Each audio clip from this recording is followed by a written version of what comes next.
નવરાત્રી એટલે અસુરી શક્તિ પર દેવ શક્તિના વિજય માટે નવદુર્ગા, અંબિકા, જગદંબા, ભગવતી, ચંડિકા જેવા અનેક નામોથી પૂજીએ છે તે દેવી શક્તિની કૃપા પ્રાપ્ત કરવાનો અવસર. આસ્થા, સાધના, તપ, જપ, ઉલ્લાસના પર્વ શારદીય નવરાત્રીનો આજથી પ્રારંભ થઈ ચૂક્યો છે. 9 દિવસ ભક્તો જગતજનનીની આરાધનામાં લીન થશે, જ્યારે ખેલૈયાઓ રાસ ગરબામાં થનગનશે. આ વખતે આસો સુદ ત્રીજ 2 દિવસ છે, એટલે કે જ્યારે 12મી ઓક્ટોબરે નોમ અને દશેરા એક જ દિવસે મનાવાશે. અલબત્ત અનેક સ્થળો 11મી ઓક્ટોબર સુધી ગરબાનું આયોજન કરવામાં આવ્યું છે. તો આપણે આજે નવરાત્રીના ટોપ 10 સમાચાર જોઈએ.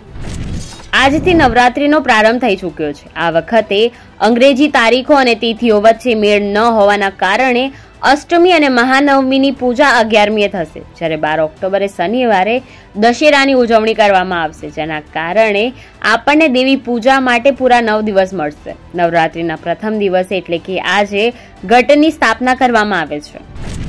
શારદીય નવરાત્રીના પહેલા દિવસે માતા શૈલપુત્રીની પૂજા કરવામાં આવે છે.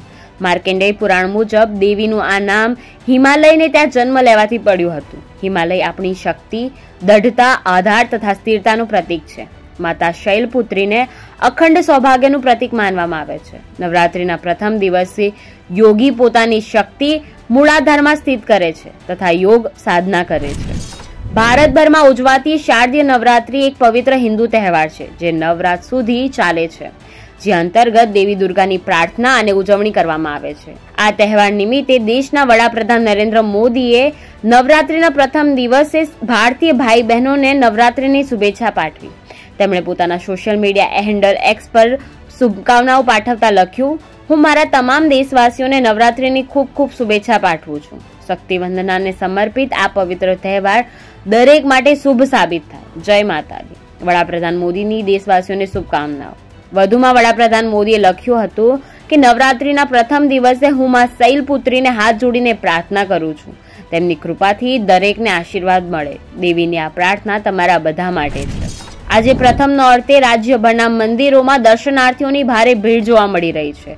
આ દરમિયાન મુખ્યમંત્રી ભૂપેન્દ્ર પટેલે નવરાત્રીની શુભેચ્છાઓ પાઠવી છે. ભૂપેન્દ્ર પટેલે એક્સ પર લખ્યું કે માં આદ્યશક્તિની આરાધનાના મહાપર્વ નવરાત્રીની આપ સૌને હાર્દિક શુભકામનાઓ.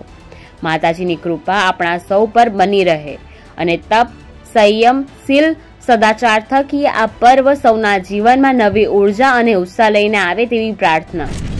આજથી નવલા નોરતાનો પ્રારંભ થતાની સાથે જ ભક્તો માતાજીના દર્શનાર્થે ઉમટ્યા છે. પ્રથમ દિવસે યાત્રાધામ અંબાજી ખાતે ભક્તોની મોટી સંખ્યામાં ભીડ ઉમટી હતી.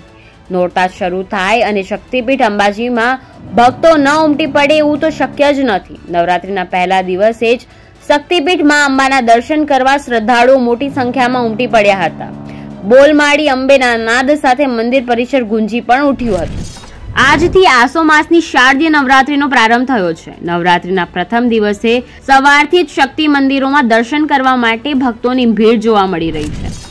નવરાત્રી આસામના ગુવાહાટીમાં કામાખ્યા મંદિરમાં ભક્તોનું ઘોડાપુર ઉમટ્યું. શારદીય નવરાત્રીમાં દેવી દુર્ગા અને તેમના 9 અવતારોની પૂજા થાય છે. કામાખ્યા મંદિર આસામના ગુવાહાટીમાં નીલાચલ પહાડીઓ પર આવેલું છે.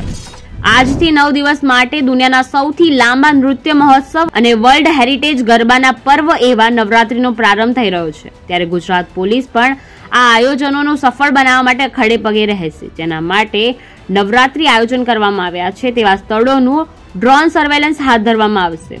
ગરબાના ગ્રાઉન્ડ પર શી ટીમ રોમિયોને પકડવા ગરબે ઘૂમશે, તો પોલીસની પેટ્રોલિંગ ટીમ રાઉન્ડમાં રહેશે. આ ઉપરાંત ઘોડે સવાર પોલીસ પણ જોડાશે. હાલના ટેકનિકલ અને ડિજિટલ યુગમાં એઆઈ અને બોડી વોર્ન કેમેરાથી ગુનેગારો અને રોમિયો પર નજર રાખવામાં આવશે.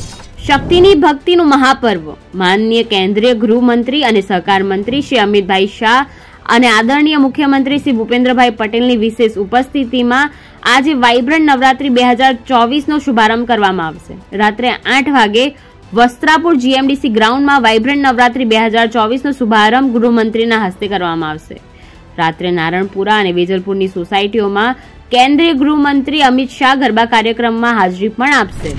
નવરાત્રીને લઈને બજારોમાં રંગબેરંગી સુંદર ભાતવાળા માટીના છિદ્રોવાળા ગરબાના વેચાણમાં વધારો થયો છે, તો વાજિંત્રના વેચાણમાં અને રિપેરિંગમાં ઘટાડો પણ જોવા મળ્યો છે.